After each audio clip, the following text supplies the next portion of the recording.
بسم اللہ الرحمن الرحیم نحمدہ ونصلی علی رسولہ الکریم اعوذ باللہ من الشیطان الرجیم جاء الحق وزہق الباطل ان الباطل کان زہوقا۔ آج پاکستان کی معزز عدالت سپریم کورٹ نے معروف قادیانی مبارک ثانی کیس کا تفصیلی فیصلہ جاری کر کے امت مسلمہ کے اجماعی عقائد اور پاکستان کے آئین کی مکمل ترجمانی کی، اور یہ فیصلہ آئین اور قانون کے عین مطابق ہے۔ اس فیصلے پر میں اپنی جماعت مجلس احرار اسلام کی طرف سے سپریم کورٹ کے معزز ججز صاحبان، خصوصاً چیف جسٹس جناب قاضی فائز عیسیٰ صاحب، ان کو مبارکباد پیش کرتا ہوں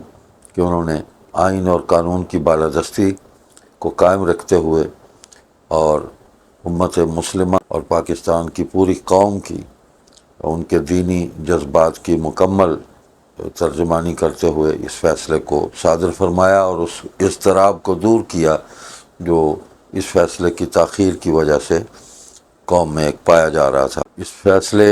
تک پہنچنے میں معزز عدالت کے ساتھ مختلف اداروں نے، شخصیات نے اجتماعی اور انفرادی طور پر تعاون کیا، عدالت کے طلب کرنے پر بھی اور خود بھی فریق بن کر وہ تمام جماعتیں، دینی جماعتیں،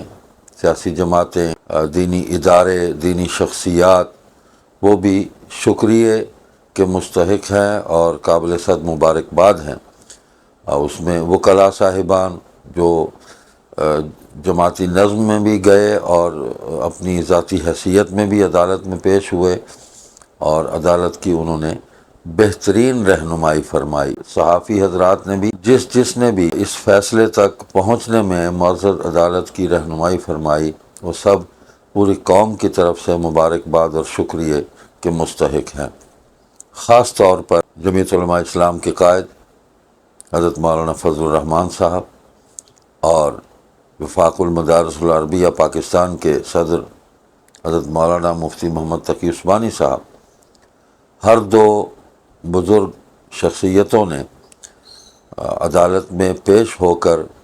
بہترین انداز میں علمی طور پر آئینی اور قانونی اعتبار سے عدالت کی مکمل رہنمائی فرمائی، اور جن فیصلے کے پیراگرافز پر انہوں نے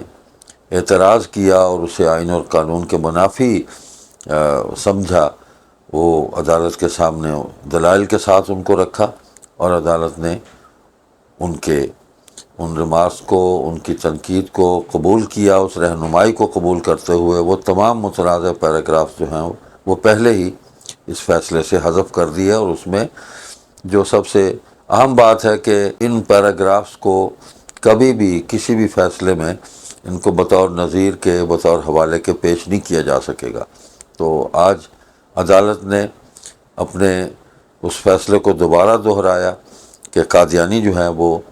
آئین کے اندر اپنی طے شدہ حیثیت کو تسلیم کریں تو تب وہ اپنے حقوق کی بات کر سکتے ہیں، اور وہ غیر مسلم ہیں اور وہ اپنے آپ کو غیر مسلم تسلیم کریں۔ کیس کے تمام مراحل میں مجلس احرار اسلام کے ساتھی بڑی مستعدی کے ساتھ، خصوصاً مولانا تنویر الحسن احرار، تسلسل کے ساتھ اس کیس میں شریک ہوتے رہے، اور جناب سعید بھٹا ایڈوکیٹ صاحب ان کے ہمراہ تھے، اور انہوں نے پوری اپنی توانائیاں جو ہے، اپنی علمی صلاحیتیں، اپنی توانائیاں اس کے اندر صرف کی۔ اللہ تعالیٰ ان کو بھی جزائے خیر عطا فرمائے، اور قوم نے جو دعائیں دی ہیں ان دعاؤں کو بھی اللہ تعالیٰ نے قبول فرمایا ہے۔ اللہ اجر عظیم عطا فرمائے۔